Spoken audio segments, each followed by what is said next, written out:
Late stage burnout, it feels like crisis. It's that severe. I mean, and it's that serious a condition.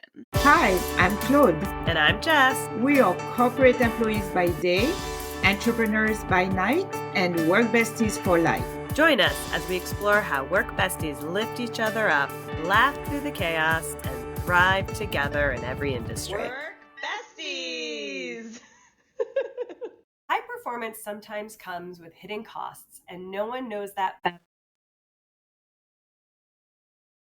For executives, lawyers, healthcare workers, and entrepreneurs, these help people heal from trauma and rediscover joy. Today we ask, what does true healing look like when you're coming back from burnout or past pain? Welcome. We're so excited to have you. What do you feel makes trauma and burnout unique for those high achievers? I don't know that it's necessarily unique, but they're coming to it with very high stakes.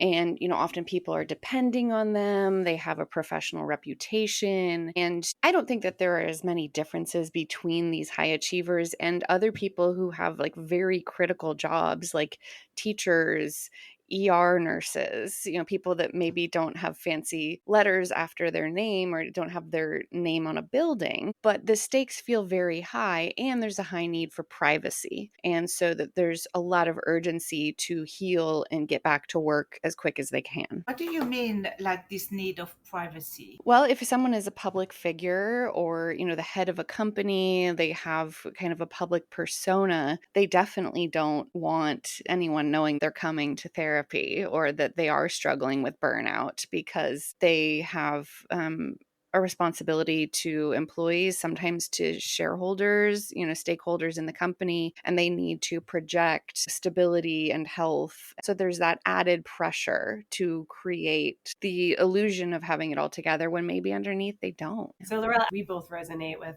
high achieving burnout. And it seems like you've built this whole element around leveraging your skill set, which is being a therapist with this style of clients. What led you down this path? I like to say that I was cursed with ambition myself. What's the next thing? What's the next thing? As soon as I got my license, which was a process 10 years in the making, it was like, okay, now I need to fill my practice. And then once I filled my practice, I was like, this can't be it. This can't be the only thing. This is not the end of the road. So I opened a group practice, which is essentially hiring other therapists to come work under the umbrella of my practice. And in that, nurturing new therapist talent, people that are working towards their license, or people that are not cursed with ambition and are excellent therapists but don't want to have to run their own business.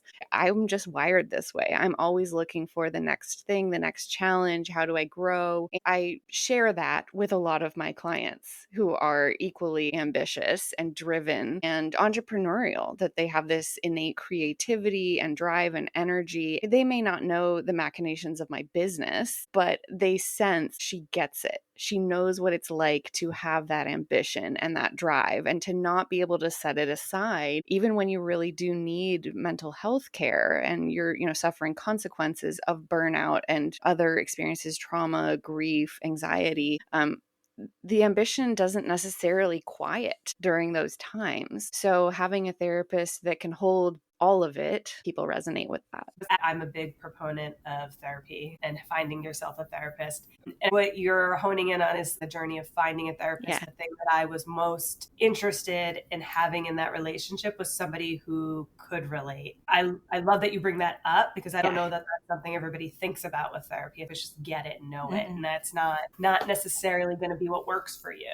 The significance of the therapist match and the personality match cannot be understated. We know that 80% of why therapy works is because you have a good match with your therapist. Yes. I totally agree with you. Personally, I need someone to be able to understand me and help me to my path. Sometimes when I've made a mistake as a therapist, it becomes really rich fodder for conversation. I've made a mistake and apologized to a client, and they were able to say, wow, other people have done something similar to me, but never apologized. And like to experience what a repair looks like in a healthy relationship, that can be way more profound than having a perfect therapist. You actually want somebody who's going to Yeah. showcase that you're still working on things Yeah, too. absolutely. There is no such thing as a perfect person. And I don't want to have a perfect person. Not fun. So one of the things I wanted to deep dive a little bit more into is burnout. I feel we often confuse burnout recovery or the ways to overcome it with just taking a vacation. Just take some time.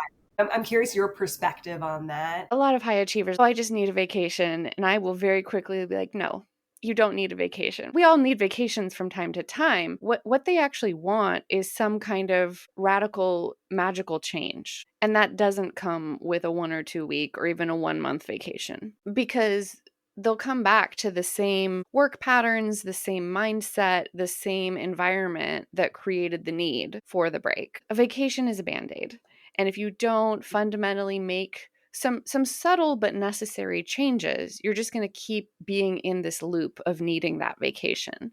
Your clients must really trusting you because you implemented all those tools. Yes, absolutely. And to understand what works to treat burnout, we have to understand what causes burnout. So it's really twofold. One is a work environment where you don't have a lot of control, where it's just kind of like you're in a high stress environment where you don't have a lot of say, and a pathological pattern of not prioritizing yourself. And that's the part that you can control. A lot of ambitious, driven people are used to sacrificing themselves. They're used to like, you know what, I can pull an all-nighter so that we get this brief drafted. It's okay if I am apart from my partner for a month while I'm negotiating this deal in Dubai. It's okay. I'm going to skip lunch to make sure that this client gets what they need in time, right? And on a small level, those kinds of things do occasionally happen and are okay. I'm not here to be like, no, you can never sacrifice yourself for work. But if you are constantly doing that, you're absolutely going to burn out. Mm-hmm.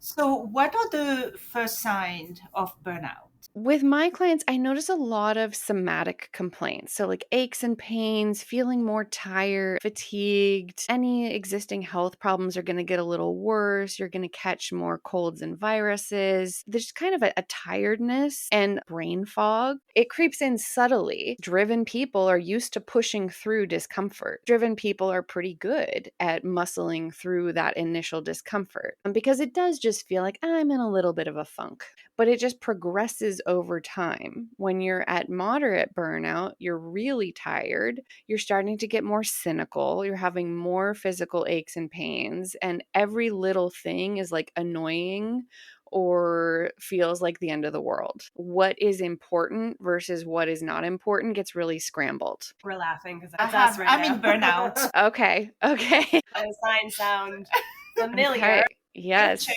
Yep. Late stage burnout, it feels like crisis. Like you cannot keep going. If I have to go into the office one more day, I'm going to scream. Your significant health problems, sleep disruption, major anxiety and depression, your nervous system is completely out of whack. Right? It's a very slippery slope because that early stage is like, I can handle this. And in the middle stage, you're like, wait, this doesn't feel good. And then you get to that late stage. I have not yet worked with someone who's in that late stage of burnout that didn't need to go on medical leave to recover. It's that severe. I mean, and it's that serious a condition. I've actually really enjoyed working with people who need to go on medical leave for burnout because it got bad enough that they're actually willing to make some change and to implement lifestyle medicine and to examine their values and priorities more critically than they would have if it hadn't gotten that bad. So it really needs to be taken seriously from the start. Before we go to that steps, what are the tools that we can start? Yeah, I look at it very behaviorally. What small behaviors can we start to change? Because a big life overhaul, like moving to a new city, quitting your job, all of that, like it's kind of like sexy, but it doesn't actually solve the problem.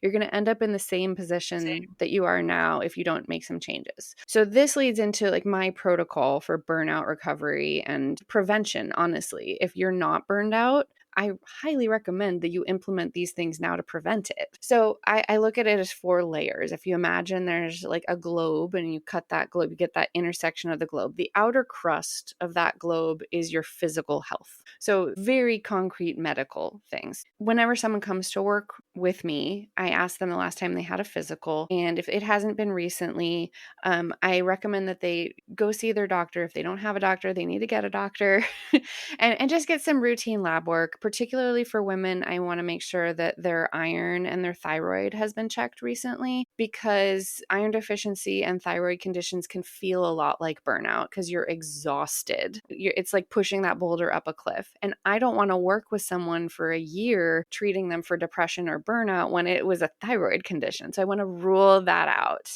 Get basic lab work done and make sure you're all good there. If you know you have a medical condition that's contributing, you need to address that. If you know you're anemic and you're not taking your iron supplements, how do we make sure that you're taking them when you need to take them? Do we put them by your toothbrush? Do we have a phone alarm? What's the system here? Your physical health, you can make a lot of progress just addressing those medical physical issues, right? But if everything is mostly good there, then we go to the next layer, which is the behavioral layer of your health. Now, these are all of the things we know we're supposed to do to perform at our best. And yet it's really hard to operationalize them because they don't seem like a high priority. So I work with people to recognize sleep, eating, and moving your body are the highest priorities that you have to have when you're burnt out. So how do we protect your sleep? Get an alarm clock, put your phone in another room. That's one of my favorite things. And it's so hard to do. It is so hard to do because we're so addicted to our phones. But just try it. Try it for a month, see how it goes. I also have a couple of apps that I love that block your access to certain apps at certain times, or they make it annoying to open the app, so you just kind of stop. I have a 45-second delay on Instagram, so I just mostly don't open Instagram. The app I use is called OneSec. It's a little annoying to set up, but once it's set up, it's great. So these behavioral things like eating, sleeping, moving your body, I honestly have to spend a good amount of time with people and figuring out how we're going to prioritize these. Sometimes it's eliminating decision fatigue. So like we're going to have the same thing for breakfast every day, even if we don't enjoy it, just to make sure we eat every day. Eliminating a lot of the mental work that has to go into these things. Accountability buddies are great. Maybe you have a regular meeting, you make it a walking meeting so that you're actually moving. And that's always the excuse. I don't have time to move my body. I don't have time to cook. I don't have time to sleep. Figuring that out and pointing out they do have time. The mental mindset shift comes after the behavior shift. Once you realize how much better you feel sleeping and eating regularly and moving your body, then you become more willing to do it. But you have to just make yourself do it for a while. It's so funny how yesterday I had a very stressful day, and I'm like, and I never leave at 5 ever. And I'm like, okay, I'm leaving at 5. I'm going to swim because I need to do that. And that is something, it's kind of new, good for you. I'm proud of you. But it was realizing, okay, I can't. Even if I'm going to continue, I'm going to be useless. And I don't care if you put in a 14-hour day, if 7 of those hours were garbage. You get mental clarity by taking breaks. Sometimes it's a small break, and sometimes it's I need to go to that workout class for an hour and sweat. And like part of what happens when you move your body is you complete the stress cycle. So your nervous system actually starts to come down after you've moved in a way that is really important for burnout recovery. So, and then the last thing I'll say in the behavior layer, look at your substance use, because people that are very stressed, it's easy to have a glass of wine or 2 or 3 or 4 at the end of a day. And that is, I like to say it's like buying on credit. Like the bill does come due and it's a net negative. Even if it's a short-term relief, it creates debt. Just looking at that, maybe you consider taking a month off or 2 months off of drinking or using substances just while you're trying to get back to a healthy baseline. So Laurel, you said there was 4 layers. Behavior. The third layer is deep loving relationships. These can be a work bestie. right? That is a natural burnout protection. Like having a meaningful relationship with someone at work really helps prevent burnout. When we feel isolated, when we feel disconnected, we're much more likely to burn out. But this is also friendships outside of work. This is a healthy partnership, family relationships, friendships, pets. When we don't put time and energy into those relationships because all we're doing is working, we get out of balance and our health suffers and our mental health suffers. So investing in friendships is one of the best things you can do for your mental health. We love hearing that. Recognize it's really hard to make new friends as an adult, and it's all hard to know how to deepen relationships as an adult. How do you make that leap from a work friend to like a really good personal friend you see outside of work? One recommendation is look for people who are in transition, people who just moved or just had a baby or just got a divorce or just got promoted.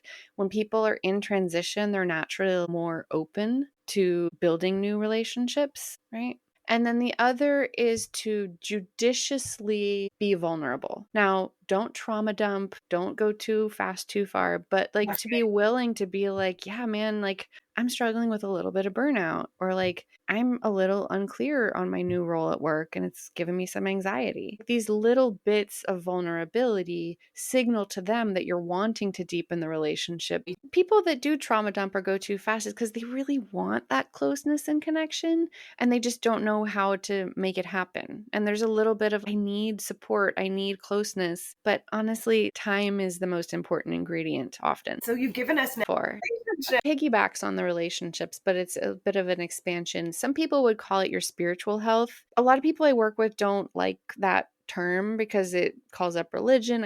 I work with a lot of LGBT folks that maybe have religious trauma. It's not necessarily religion, although if you are religious, great. It's a strong sense of your personal values and feeling like you are operationalizing those values in your daily life. I work with a lot of people where we'll do a values sort, like what is traits and ideals are most important to you. For some of them, it's security, intelligence, fun, and family. When they make decisions about how they're spending their time and their money, they consult those values: security, fun, family, intelligence. And we are much less likely to get burned out if we feel like our values are being lived out every day. I feel the work is in conflict with their values. A lot of lawyers that work for a major firm, they don't get a say in what cases they're assigned to. And they're like, this work is in conflict with my values. It's finding other ways to operationalize your values. Yeah, it could be outside of work or it could be at work. Maybe you join an ERG or an affinity group that's doing work that you find meaningful at work. It's a way to operationalize those values. So more or less you compensate for something that, so I love those 4 layers. Now you have those high achievers, right? The companies are used to have them from 8 o'clock in the morning to 10 o'clock at night, always available. What happens now that those individuals, to avoid the burnout and decide to prioritize their well-being, and so they might be leaving earlier than they used to? What is the response of the company? A lot of people are afraid of that. Yeah. It's the pushback, or the consequence is usually so minuscule compared to what they anticipated. Most of the time, it is okay to go to a workout class for an hour and respond to an email or a message an hour later. Now, very occasionally, it's not. The key here is not having your nervous system available to work 24/7, right? You might check your email, but not go into that like full work anxiety mode. How do you protect your nervous system against the onslaught it experiences around work? That's going to look a little different for each person. If you've done really attending to all 4 layers of your health, your nervous system is going to be pretty well protected. It's a case-by-case basis. I like to make sure people are getting some on-ramp and off-ramp at the end of the day. You cannot reach for your phone and check your work email first thing in the morning. That's just like giving your nervous system a giant jolt of adrenaline. It's so bad for you. Even if you do 5 minutes, get up, brush your teeth, make your coffee, and I like to go sit out on my little, my little apartment balcony a few minutes, and then I'll check my email. Work isn't going to know that I took 5 minutes for myself, but it makes a significant difference in your nervous system response. And similarly, at the end of the day, you log off and then give yourself 20, 30, ideally an hour of reading an actual book or cuddling with your pet or undivided attention with your partner, something that meets one of those 4 layers of health. That's the mindset shift. When you mentally protect yourself and your nervous system, you're going to feel a lot better. And I'm sure that there's going to be a positive result to your work. Absolutely. The quality of work goes up significantly, and people are actually more productive. They feel like they have more free time because they're more efficient. And it is the case in many industries that when you do good work, you're rewarded by being given more work. A lot of people I work with struggle to say no and set boundaries, to say, I've already been assigned 6 cases this month. I cannot take on anymore. Where previously they would have just been like, okay, yeah. But saying, here's what I have on my plate. What would you like me to get rid of so I can take on this other thing? That can go a long way. Which is true, because people don't realize Yes. how much you have on your plate. Yeah. Until you show it. I'm like, I Yes. have this, and this. And putting it on a manager. Which of these things is most important to you that I accomplish? Because I cannot do all of them. Can you help me prioritize if you are going to ask me to do all these things? You help or work with CEOs or C-suite level. Knowing boundary setting is something all need to work on, even CEOs. Yeah. What are tools that you're training them to help understand that they've now just overloaded the team? Because the next step is they turn around and they say, well, I get to delegate. I can't do it all. So now you all do it. I don't find that my clients are over delegating. They're under delegating. People that are burning out are less likely to delegate. So something I work with people on, I call it the 4 Ds. Everything in your work life and your personal life falls into 4 categories: do, date, delegate, delete. Do is something you need to do right away. Like pick your sick kid up from school. That needs to be done right now. We cannot schedule this. We cannot delegate. Like it has to be you. Date is like things you can schedule. We need to have a conversation about this. Let's schedule it for next Tuesday at 10 a.m. It's not extremely urgent. It's important. So it's going to like get something on the schedule. We need to go over the budget, but not urgent. Delegate is things that need to be done, but not by you. And a lot of ambitious people struggle with this because there's a little bit of ego. I do it better. I'm the only one that knows how to do this. I have a good number of other therapists in my life that run similar practices. They employ other therapists and they really struggle to delegate things because like they are running this small business. We need to check our egos because a lot of the time someone else can do it and do it better and quicker. Right? Yeah. So this delegate category is where a lot of people need to exercise more of their authority in delegating things. And then the final category is delete, which is like things do not need to be done, aren't a priority or a waste of time. Social media or things that aren't great for you. Things that like they're not serving the company or the business, they're not helping you, they're not building a more meaningful life or nurturing your relationships. I love it simplified category, and now it puts you in perspective. Okay, where am I putting this right now? Which one? The people I work with, they feel like everything is in that do category. Yeah. Like it all needs to be done and it needs to be done today. Sometimes that is true. There is something that needs to be done today. Yeah. Oh, and if you have some control over your schedule and you can book out periods of deep work where you can concentrate on something for a long period of time, you're going to get way more done and think more deeply and be more strategic about it. So this urgency that everything needs to get done now, it actually robs you of any strategy that might set you up for success, might help you work smarter, not harder. That's your saying. That's your saying each time. Work smarter, not harder. Working with those CEOs, do you think that they actually implement the layers or the 4Ds? do they then also reciprocate to their team? Because I'm sure that if the CEO is burnt out, I'm sure that everyone the whole around team is them burnt out. Yeah. Well, in the therapy world, there's this saying, as above, so below, that like if the therapist is walking their talk, the clients are more likely to like follow through because they can sense like, and I think it's the same in companies. It's the same in families. You know, when the kids see the parents working on healthy communication and making sure they are taking care of their own needs, then the kid feels more relaxed. The adults are okay. I'm okay. Yeah. And you know what? I also am going to take care of myself, and I'm going to be more empowered in my self-efficacy and my like initiative, because I see we all need to take responsibility for ourselves. Whereas if mom is only taking care of other people and is constantly falling apart, the kid's going to be more anxious because the adults maybe don't have it all together here. Yeah. Yeah, it's a good example of modeling. You had written an article about everything you should know if you're considering medical leave for burnout. Thanks for sharing with us what that first step is to take that time off. Anyone that's considering medical leave for burnout, there's going to be a lot of anxiety, even identity crisis. Who am I if I don't go to work every day?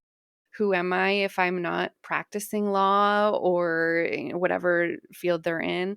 A lot of worry that people will think less of them if they go on leave, that it's a sign of weakness. Whereas if they had been in a major car accident or they needed to get medical care that was not for their mental health, like there wouldn't be as much anxiety and shame around it. There might still be some anxiety and shame around it, but not to the degree. My experience with the people I've worked with who have taken medical leave for burnout is that it goes pretty smoothly. They get less resistance and less shame and criticism than they expect. FMLA, medical leave, it's legally protected. You get 12 weeks a year. That's covered in some state. I'm in California. We're very lucky. Our short-term state disability insurance covers this. So you actually get a portion of your pay while you're on leave. And many companies also have a medical leave policy where you do get some pay. Financial anxiety can be a significant part of it. But the first step is to go to your HR department or look at your benefits package and evaluate like, what is the feasibility of taking leave here? What's the procedure? What are the first steps? Because it's going to be different if you're at a major company versus someone in my practice. So that's the first step. Knowing that our community is all about work besties and thinking about things that they themselves can better. From your perspective, what does a strong support system look like? Knowing you are loved and cared for and feeling that same love and care for them, right? It's a felt sense of care and community. There's kind of a systemic equilibrium. When one person really needs a break or is in poor health, the rest of the system will support them. And then when they come back to health, they will care for others. That there's this like homeostasis that gets maintained within the relationship or the family or the work environment. Laurel, do you have a work bestie yourself? Ooh, I'm lucky. I have a bunch. I am part of a mastermind group. We meet every other week and we just organized ourselves. We met at a conference 3 years ago and I had just started my group practice, my multi-clinician practice, and I knew I needed some work besties because I know many therapists, but I didn't know that many people doing what I was doing. So I went to this conference and I specifically organized a lunch for people that like had similar business models. And then we like met on Zoom and we like created this group. We got very lucky. Like we intentionally sought out these relationships. I have a group of people that we have such complementary skills. One person, like she's the finance girl. One girl is the marketing person. Like one person is like the HR and culture person, and then I'm the systems girl. Like, so we have this really great symbiotic relationship, the four of us, and we travel together a couple times a year. We pick a fun city and then we go do a very intense working weekend, and then we go have some fun in that city too. So yes, I'm very lucky. I have 3 work besties, and I'll give them a shout out: Amy, Courtney, and Veronica. And I would not be where I am today, and I would not be as balanced and kind of healthy in my approach to the being the ambitious therapist I am if I didn't have them. I love that you guys found each other Mhm. and found a way to continue this. Yeah. That's Yeah. amazing. And I think also what was great is that you realized you needed that. So you seeked out, it's like seeking those people, and also, like you say, being vulnerable earlier, right? We are so vulnerable with each other. We talk about what we're struggling with, and we're very direct with each other. Hey, you are not doing this, and your business isn't growing, or your business is suffering because of it. And we just created this culture of being very loving, but very direct with each other. You're holding each other accountable. You're not just being vulnerable. Which is really what is friendship, right? You don't want to always have a yes No. friend. No, you want someone to say, okay, you're going crazy right now. Yeah. It's the radical candor construct. The radical candor is like you care personally and challenge directly. And if you're not doing one of those things, your communication is incongruous and not as impactful as it could be. Laurel, how can our listeners connect with you? The best way is our website, laureltherapy.net. We do have Instagram, Facebook, LinkedIn. If people are looking to start therapy, please go through the website. You can email us info@laureltherapy.net. That comes right to me, and I'm happy to be in touch. Love that. We have one last question for you. Yeah. What's that one piece of advice you'd give your younger self knowing what you know now? I was very lucky in that I received the advice that I would give. I was 17 and this teacher said, it's going to be a lot easier to be yourself at 27 than it is to be yourself at 17. And I think that continues because it was so much easier to be myself at 37 than it was to be 27. So I'm hoping the trend just keeps going and looking good so far. That's awesome.